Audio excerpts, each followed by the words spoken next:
What's up, everybody? I am Robert Carton Jr. I'm Chrissy Branson. And I'm Seth Sheely. And welcome back to How to Be a Boss, the podcast, where we want to help you be a boss, not just in business, but in life. So listen, before we get into today's episode, we just want to let you guys know about something new that we're doing over here at How to Be a Boss. It's podcast at aat.team. Feel free to email us. We want to hear from you guys, whether it be your business questions, life advice you may need, or you just want to let us know what you think about the show. We want to hear from you guys, and we are going to respond to you on future episodes. So again, it's podcast at aat.team. We want to hear from you guys. On this week's episode of How to Be a Boss, we're talking about how to build a better tomorrow. Today, we have a quote by Will Rogers. Even if you are on the right track, you'll get run over if you just sit there. So, what are y'all's thoughts on that quote? I love that quote. I really genuinely believe if you are not moving forward, you're going backwards. So if you are not keeping up with where you're going and keeping your eye on the goal, you will get passed by everybody around you. You're moving backwards. You can't sit still. Yeah, I believe even if you're, like I said, even if you're on the right track, if you're just sitting there doing nothing, it means diddly squat. Yeah. And so like with that, we know that, every company has, every business has their own definition of growth. So what would you say is like the universal or could be a universal definition of growth for business? Yeah, the numbers go up. The numbers go up. That's the only way to grow. So I feel like if you are measuring certain key performance indicators or certain numbers, if you're going to grow, they have to move. They have to go up. If they're going down or staying still, you're not in grow mode. You're in go mode, maybe. Like you might be spinning your wheels in that one place, but you're not expanding. Almost like you're in a rocking chair, like you're doing a lot, but you're not going anywhere. Right. Yes. So what would you say is the definition of growth for AAT? The numbers go up. The numbers go. So we measure everything. There's data everywhere. And I think that if you want to see growth in any aspect of business or in any aspect of your life, you have to make it measurable. So, if we want sales to go up, obviously we're going to look at production numbers. If we want revenue to go up, we're going to look at the numbers that are coming in to us. If we want your guys' department to expand, we're looking at how many followers we're getting, how many likes, how many interactions are happening. So if you're not measuring something, you cannot say that you're growing. It's a feeling at that point and not a fact. So I think that in order to actually grow, you have to look at facts and not feelings. What have you found to be a key element in personal and business growth?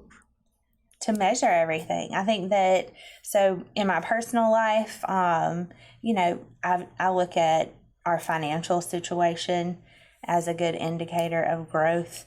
I look at the relationships that I have, with my children, with my husband, with other people. If we're moving forward together, if we're looking at how many experiences we're going through together or how well we interact in certain situations, that's growth.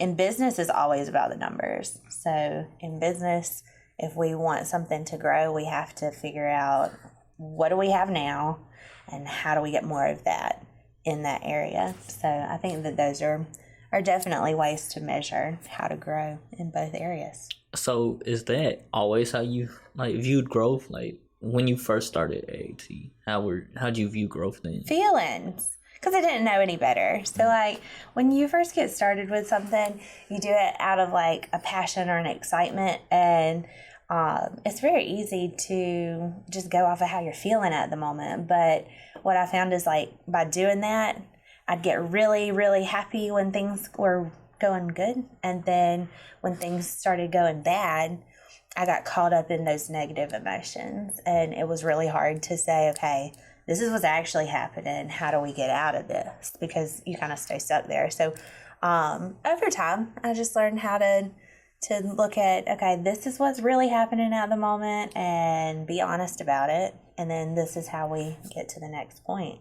And as long as you keep it literally just that simple and logical, you can always move forward faster than if you stay caught up in those emotions. So I'm kind of curious, Seth, with like your wedding videography and photography business, like how much have you grown, not just business wise, but personally since you started yours? I mean, you said business wise and personally, because as you grow, you handle things differently. Do you want me to save you? Kind of, sort of, not really. Yeah, I mean, I feel like you're at a point with your business where you're still in that emotional state, which is why you're struggling to answer that question. Like it's really hard to be honest with yourself at that stage about where you're at, because you want to do well. You want everybody to think that you got it going on. Like you want to progress so fast, but at that stage in business, it's slow, like super slow. Like everything is hard. Everything takes time. So it's really hard for you to be like, I am not growing right now. Like I don't know what to do. I feel like I can say that because,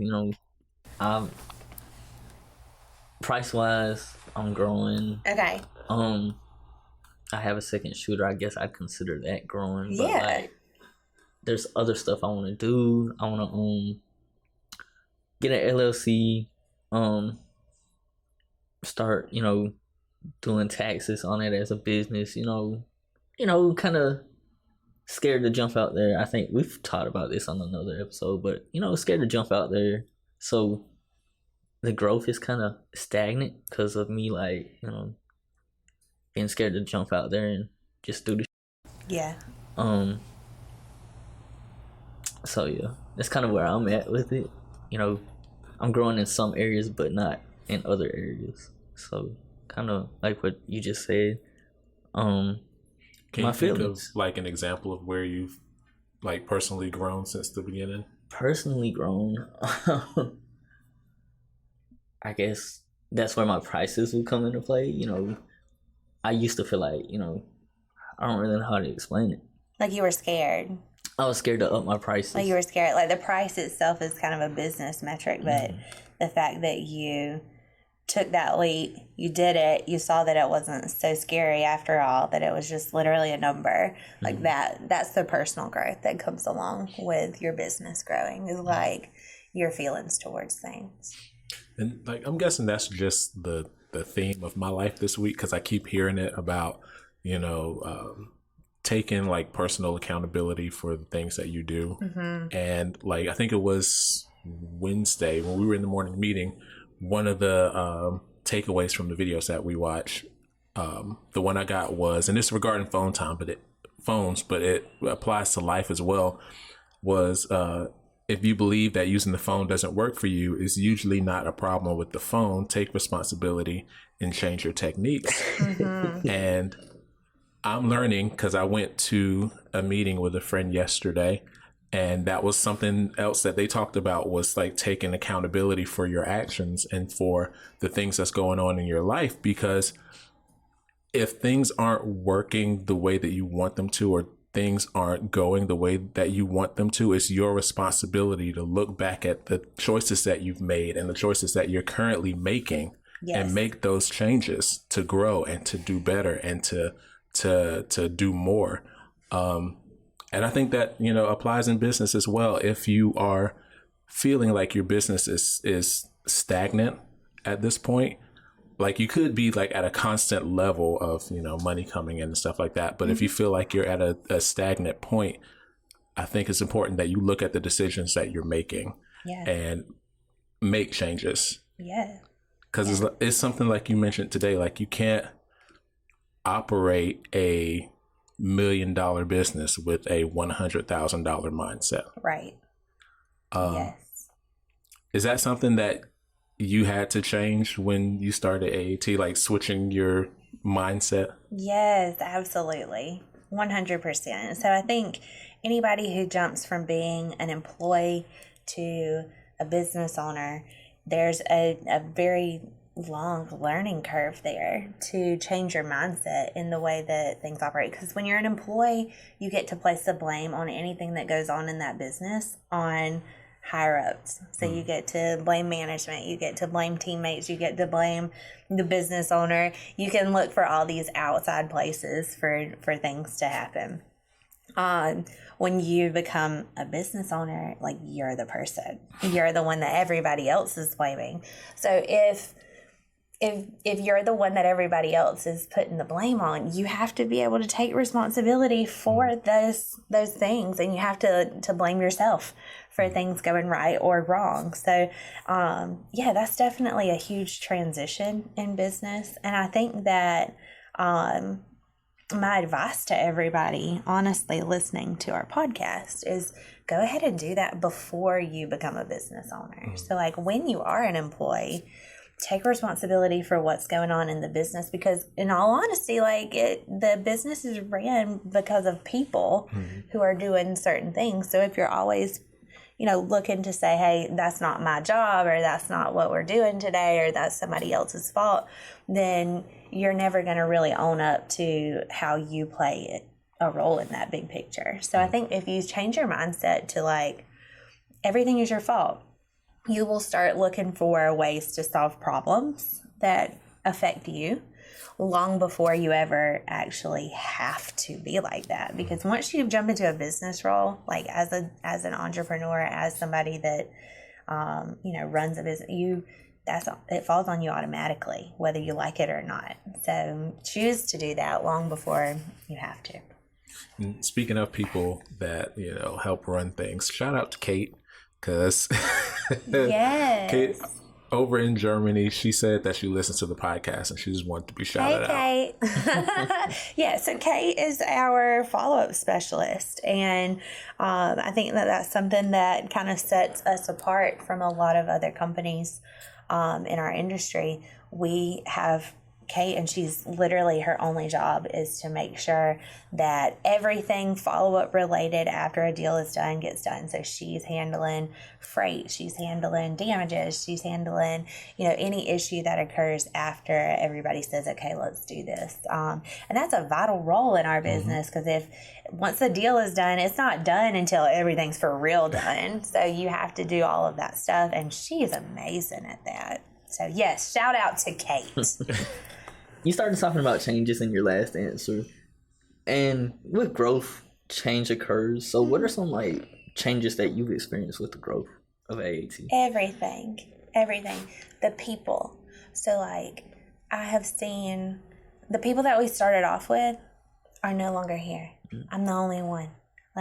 Over the course of more than a decade now, the people change, and you have to be okay with that. In business, not everybody is going to stay with you forever. And I think a lot of times, that first group of people, you're like a little family starting everything off, and it's hard to let those people go. But unless they can comprehend what the end game is, which usually that's not going to be the case, you're going to have to eventually say goodbye. Or, it could just be, hey, they're moving on to a different place. They may have, a new job offer that comes along, or you're just not meant to be together. Processes. So what worked for us in the very beginning would never work for us at this point, because you're growing as a company, which means you have bigger problems. You have more, more clients, you have more employees, you have more departments, and all of those things require you to change up what you're doing and how you're doing it on the back end so that they can commingle together. I think another big change, location. Just your surroundings. So sometimes you outgrow a building. Sometimes you just need a change of scenery. And we've gone through both of those scenarios. So, our last office, we outgrew it. We had to move. But before that, it was just the location that we were in just wasn't optimal to everybody getting in that growth mindset. So we had to come where the action was. And I think that personally, there's been a lot of feelings along the way that I had to get rid of and stop making a priority. So mixing your personal feelings with business decisions is never a good idea. and that takes you really training yourself to make happen. So you literally have to be okay with leaving every version of you behind. So who I started out as is not even close to who I am at this point. And I'm 100% okay with leaving this version of me behind to get to the next level. And that applies to the business too. So you have to be able to say, okay, what we're doing right now may look completely different 5 years from now, and that has to be okay. So I'm curious, you mentioned something, and, you know, there's a saying, you know, new levels, new devils. What would you say, like, how have the problems or, you know, things for AAT changed from the beginning till now? They're bigger but smaller. Okay. So in the beginning, every problem is huge because you've never dealt with some of that stuff before. And so it becomes like this big, nasty problem that in the big scheme of things is not whatsoever. You just don't know how to put it to rest. So as time progressed and we learned how to navigate that, the problems are financially or, you know, realistically bigger at this point because we've grown. So of course, the bigger you grow, the more you have on the line, the more risk that has to be taken, you know, the more money gets involved. So the problems are bigger, but they're not so big mentally that they take up that much space. So we know how to put them to bed. We know how to come up with a solution. We know that every problem has a solution. We just got to figure out what it is. Money solves all problems. So usually you throw money at it and it goes away. So like knowing that, it's so much easier to handle bigger problems and they don't affect your whole day or your whole week and you can just move past them faster. So definitely bigger problems, but they take up way less brain power than they used to. So more money, more problems, yes, basically. Yes, and that's something a lot of people struggle with. Like, you cannot complain about your plate being full when the goal is to eat. So, like, in the beginning, when you have all these big dreams and big aspirations and the goals to, like, grow the beast to make all this money, like, you can't complain once you start having those problems because that's what you signed up for. You signed up to be able to deal with that and move on and grow from it. It's funny you say that. That applies in my life right now. Like, you know, everyone wants, you know, the bigger, the greater, including myself. Like, I want a nicer house, I want a nicer car and all those things. And like just within this month right now, my life has been a little bit of a whirlwind because I'm moving to a new place. And on top of that, I was unintentionally forced to get a new car. And that all has to happen within like the same month or same weekend. Yeah, that's the goal. Well, the car wasn't the goal. That was Progressive's fault. Okay. Because I drive. Shout out to Progressive for making his dreams happen faster. Yeah, they forced my hand. They decided that they weren't going to renew my policy for my car because my car was one of the Hyundais and Kias affected by the break-ins and stuff. Okay. And so now I'm forced to get a new one because I don't want to leave Progressive. Yeah. But it was just funny that you say that because it's like we want more, but we don't want to have to go through what it takes to get to it. Right. And there was a saying that you can either grow or be comfortable, but you can't be both. Right. And when I tell you I am uncomfortable right now, I am very uncomfortable. Well, that's where growth happens, is like out of your comfort zone. Because if you're doing what you're already comfortable with, you've already experienced that. You already know how to deal with it. So you're just sitting there playing around with what you already know. That's not growing.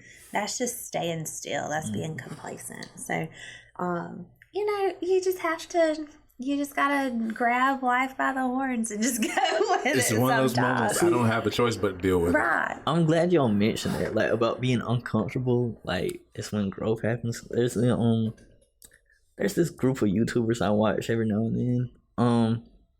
I remember I was watching one of their videos one day. They were talking about how like they'll get a house they can't afford just to like make themselves be able to afford it. Right. You know, to like have to go get the money to be able to afford it. Yes. So I think that rule applies to anybody who is not set on having a salary. So if you're in a salaried position where you make the same amount of money every single week and you have no way to get extra, so you don't have a side hustle, you don't have anything where you can just, go grab some money, this does not apply to you. So please do not get it twisted.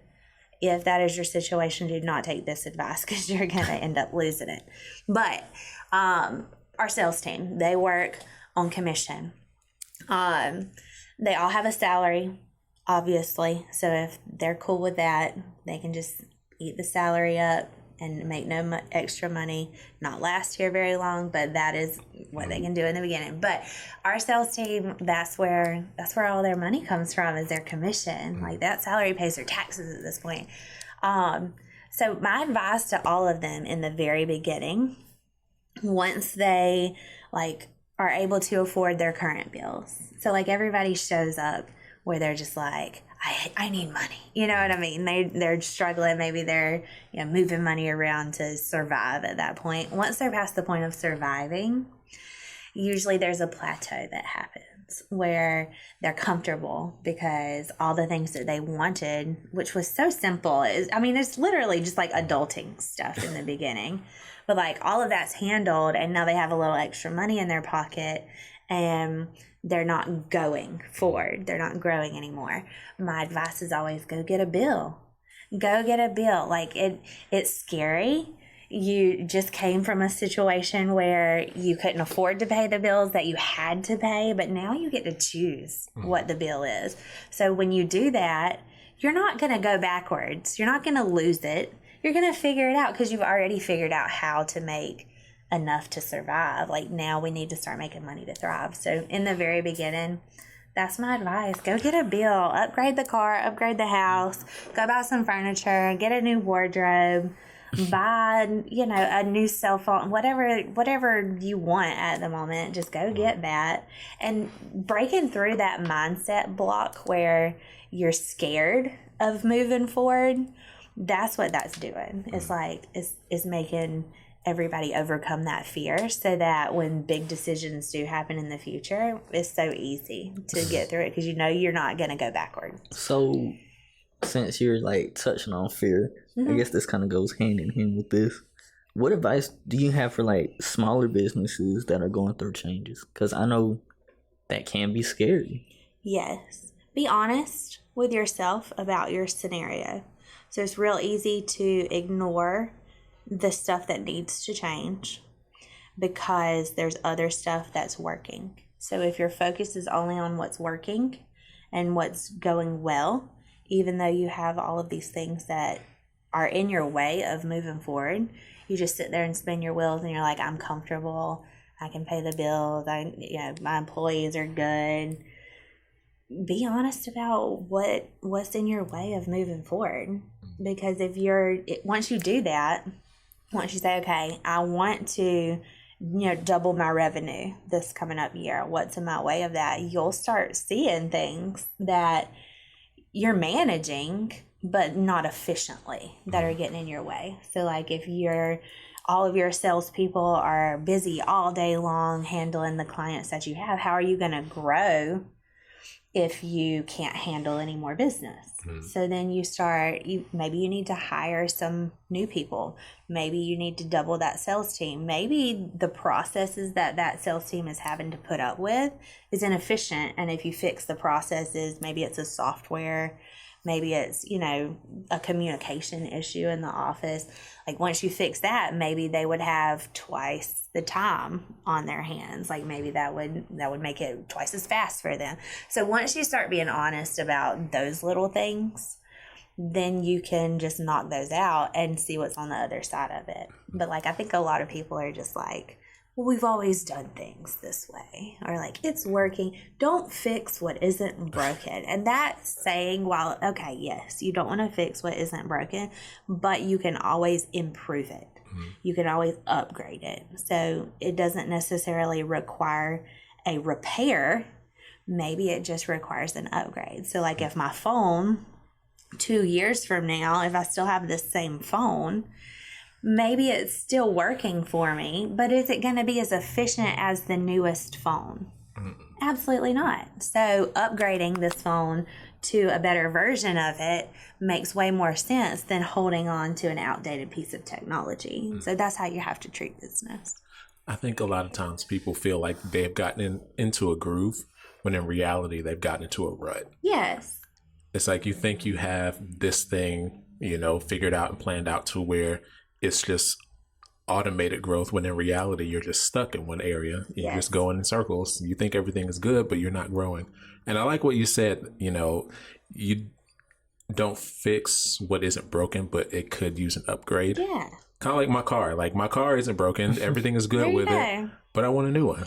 I want one that's more efficient, that's better on gas mileage, has, more technology, because that's just my lane. But one that you can fit in. Yes, that is true. The new one I'm looking at, I can definitely fit in. But I just want to go back to, the advice that you had just gave about like getting new bill.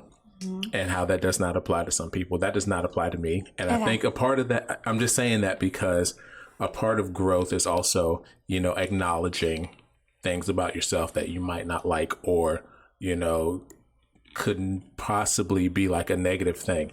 One thing that I've acknowledged about myself is that I don't lie to other people, but I lie to myself all the time. Okay. Especially in regards to like money and time and things like that. Because I had that mindset before I even had a job, which is really weird.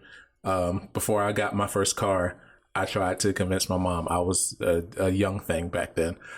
I tried to convince my mom, like, if you buy me this car, or at least get like the first payment started, that'll give me motivation to go get a job and take care of it. And now that I'm older, I realized that was not going to work for me at that point. In the future, yes, because I do plan on financially growing, continuing to grow.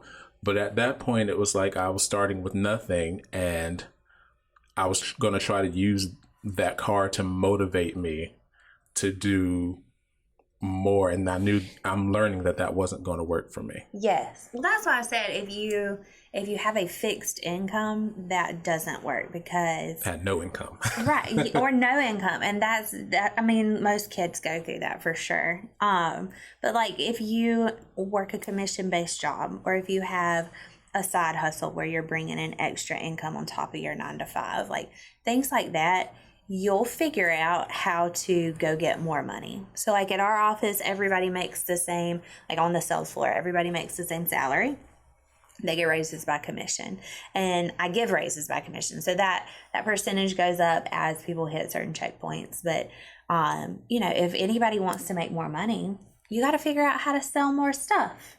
Like, and that's how any business owner needs to look at it. So like even a side hustle, if you want more income, you're going to have to figure out how to get more income. Maybe it's raise your prices. Maybe it's put more effort into what you're doing. Maybe it's, getting things out of your way so that you have more time. But any of those situations, if you get that new bill, if you have something that you have to have extra money for, you'll just do the work. You'll just get the money. You'll just figure it out.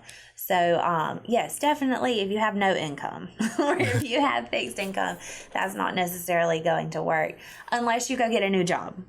So like if you have a fixed income and there's no way for you to move forward from that, you're either going to need to get a promotion, you're going to need to get a raise, or you're going to have to shift or figure out a side hustle that brings you in extra money. Okay, so I had a question like pop in my head. Yeah. You talked about feelings, like, fact not feeling, right? At what point did you feel yourself go from like thinking about like the facts and like growing instead of like thinking with your feelings? I don't know if there ever really was like a defining moment there. I think it was just different areas of my personal life, different areas of business. I just found myself like spinning my wheels with that thing.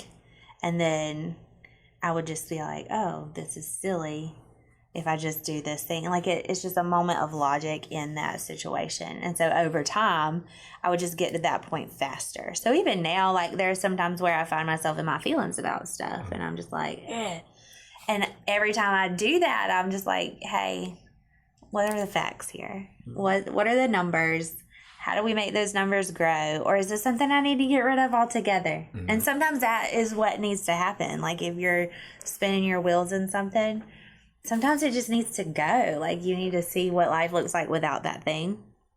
So just being able to narrow it down and look at something logically, it's a decision, and it's an instantaneous decision. Mm-hmm. So if you find yourself in your feelings about something, like you just make the choice.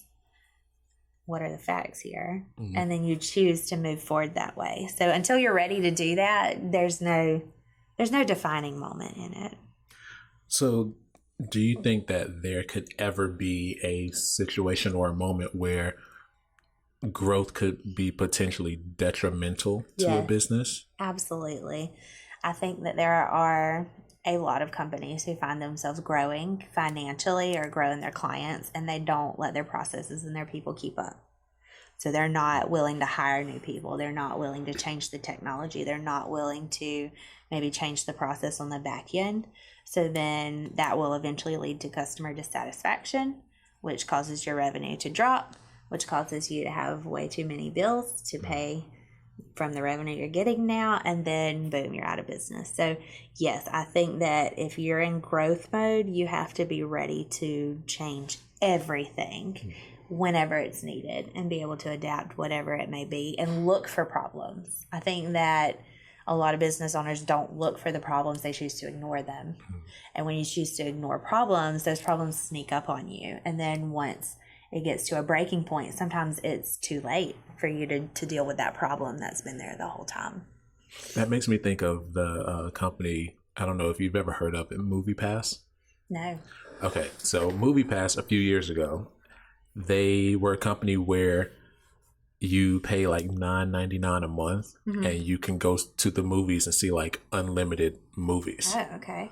I signed up for MoviePass. It was fantastic. All right. But I think with them, their growth, exceeded their sustainability. Okay. Because it got to the point where some of their customers were taking advantage of it. Yeah. And were going to the movies like every single day. Yeah. And far exceeding, the $9.99 worth of ticket price or whatever. Right. And they basically like imploded. Yeah. They're just now starting to come back with a higher price. But it was just interesting to me because I think that was the first time I ever saw a business grow to the point where it wasn't sustainable anymore. Right. And like the success is what made it shut down.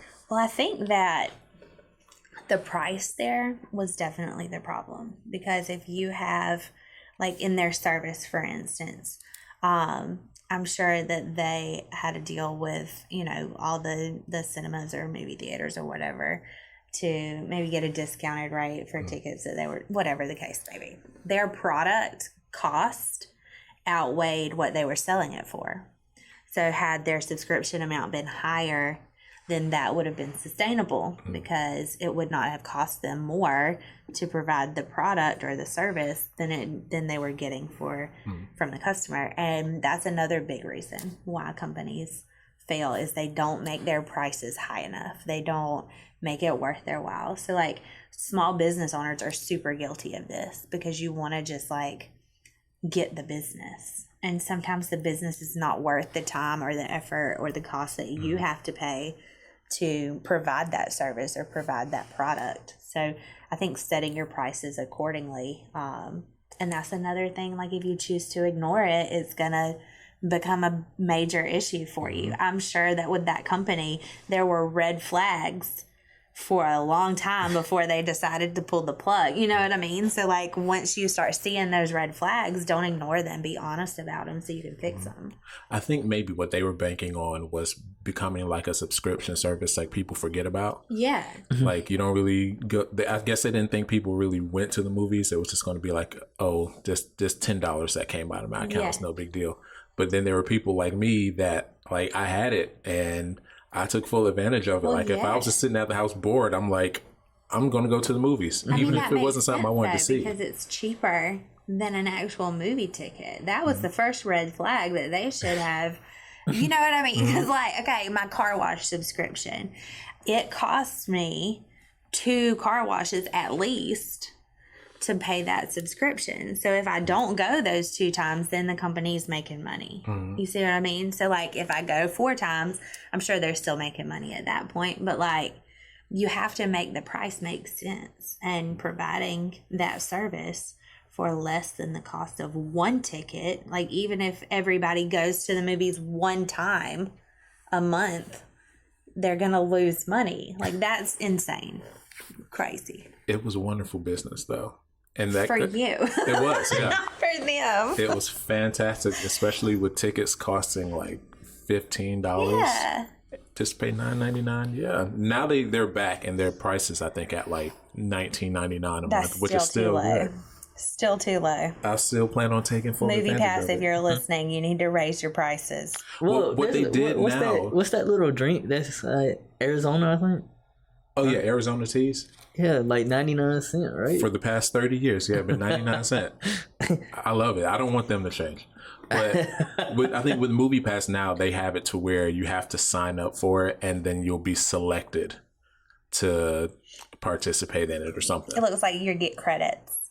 I just looked it up. You get credits, like you pay a certain amount per month to get credits. And I guess you use those credits each month, so that like maybe if you use go to the movies once this month, but you didn't use part of your credits, they can roll over or something. Which makes more sense, but still, like, I don't like that. I would not be an investor. I plan on out. participating in it. But yeah, the Arizona Teas, they have been 99 cents for 30 years, and I don't want them to change their. Actually, they did up their price to like $129 recently. As they should. As they should. Inflation. I think that you have to, and that's another thing in business. You have to be able to adapt to the times too. So like companies that fought the internet when the internet first became big and everybody started online shopping, any company that refused to get on board with that is gone. They're not there anymore. Like even Toys R Us. Toys R Us was huge back in my day. I miss And Toys then R like Us. they refused to jump on board with the website. They sold their products through Amazon to begin with. And like that's providing brand recognition for Amazon, not Toys R Us. So then by the time they decided to jump on board, it was too late. I miss They Toys just- R Us too. That last little bit of life they had, I was still a little young, and Okay. I got to. Well, I got I to go, saw them so. in Macy's maybe. They're like slowly coming back. Yeah, they have like a kind of like, you know, how Sephora does like the little section Yeah. of the department store. That's what Toys R Us is doing now. Yeah, Seth, you missed the heyday of Toys R Us though. Just go in there. You don't even have to buy anything. Just play with the toys. It was wonderful. Okay, so that's what they should have done if they were going to fight the internet. Make it an experience thing. Like make it where like you had to pay to get in the door to do all the. They could have done like Barbie dream houses and slime, you know, experiences or whatever. Like they did not adapt. And I think that that's a really good example to close with today. It's just Yes. like if you don't adapt to what's going on around you and what it takes for you to grow, you will die as a business. Yes, it goes back to the quote. If you're not moving forward, or even if you're on the right track, you'll get run over if you just sit there. Yes. And they were on the right track, and they sat there. They sat But there. now they're back. So there. my takeaway from this episode was actually it was the quote basically. Okay. You know, even that's if a good you're one. on the right track, you'll get run over if you just sit there. You can't be comfortable and growing at the same time. You have to choose one or the other. And if you're not growing, then you're dying. Even if you're at a consistent rate, eventually your business will like suffer. It'll die down. Seth, what's your takeaway? Basically, that you have to adapt, you have to grow, and you have to change. So yeah, Yeah. and facts, not feelings. Facts, not feelings. Yes, feelings change. Facts change as well, but they're not as You gotta make them fluctuating. change. Yeah. Yeah, you gotta make the facts change. I mean, I think that my thing is just make sure that you're honest about your situation. Don't ignore the problems.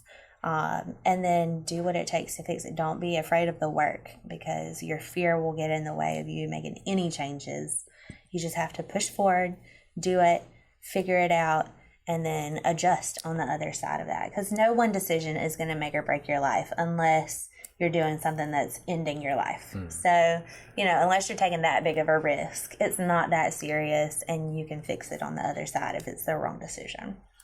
I was about to say something, but we're just gonna leave it alone. Keep it alone. Just gonna leave it alone. I know where you were going. Thank you guys so much for listening.